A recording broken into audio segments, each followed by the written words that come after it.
Elle est de retour avec nous pour sa chronique culturelle. Céline Dion, bonjour. Bonjour. Alors, on va tout de suite sauter dans le bain parce que tu as toujours plein de belles activités à nous proposer. On commence avec la littérature. Absolument. Alors, c'est l'Association Les Écrivains de la Sagamie, en collaboration avec les bibliothèques de Saguenay, qui offre le samedi 21 février à 10h30 à la bibliothèque Hélène Pedneau de Jonquière, un choco-philo, animé par l'autrice Sophie Toris.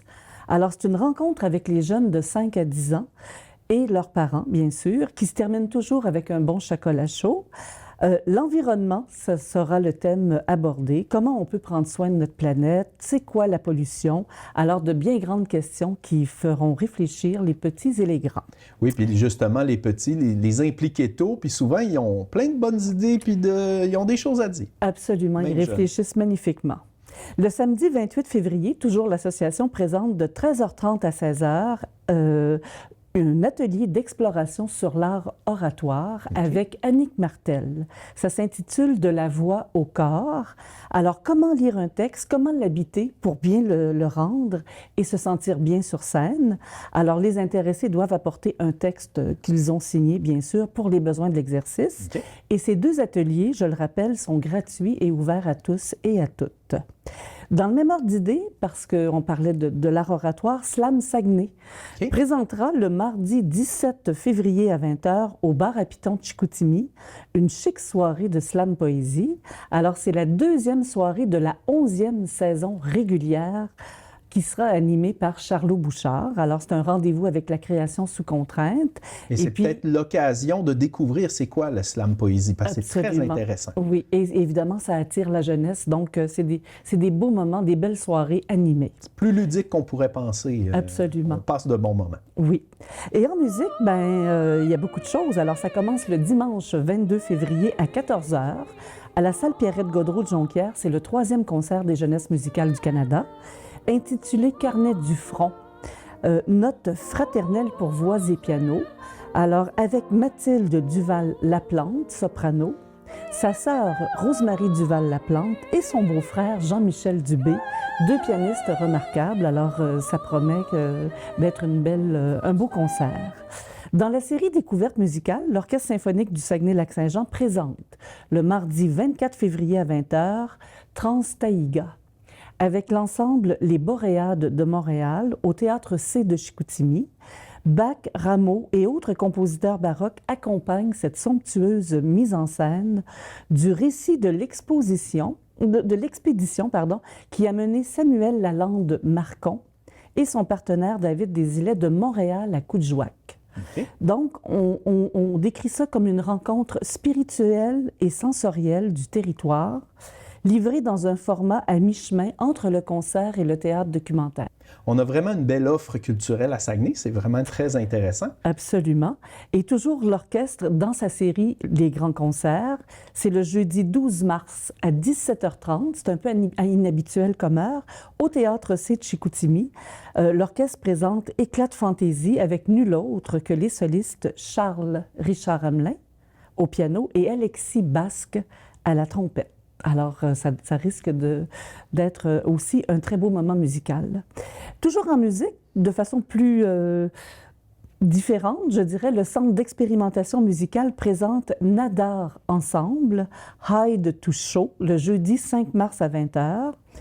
Ça semble très spécial. C'est une création de Michael Bale, qui a été spécialement conçu pour cet ensemble flamand. C'est un spectacle qui parle de la solitude, mais aussi de la synchronisation avec les autres sans les voir. Alors, les projecteurs se tourneront vers les coulisses, tandis que les musiciens se préparent pour la performance devant le public. Alors, un spectacle qui sortira certainement de l'ordinaire, mais... C'est l'occasion de se dépayser. Je pense qu'il faut parfois aller voir des événements sans trop savoir à quoi s'attendre pour être surpris. Exactement. La surprise, c'est toujours un succès. Passe au cinéma ensuite? Côté cinéma, outre les ciné-clubs de Chicoutimi et de Jonquière qui offrent cet hiver vraiment là une superbe programmation, allez voir leur page Facebook respective, il y a toujours Contre-champ, j'en ai parlé la dernière fois. C'est une rencontre de cinéma québécois en collaboration avec Regard sur le court-métrage et le SEM.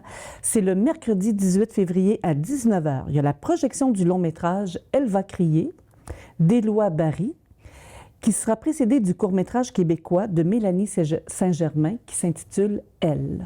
OK. Alors, cette projection est suivie d'une discussion. Ça reste... enrichit tout le temps l'expérience. Absolument. Et puis à mettre tout de suite dans l'agenda pour la 30e édition du festival Regard sur le court-métrage à Saguenay, qui est prévu du 18 au 22 mars, avec le comédien Pierre-Luc Funk comme porte-parole.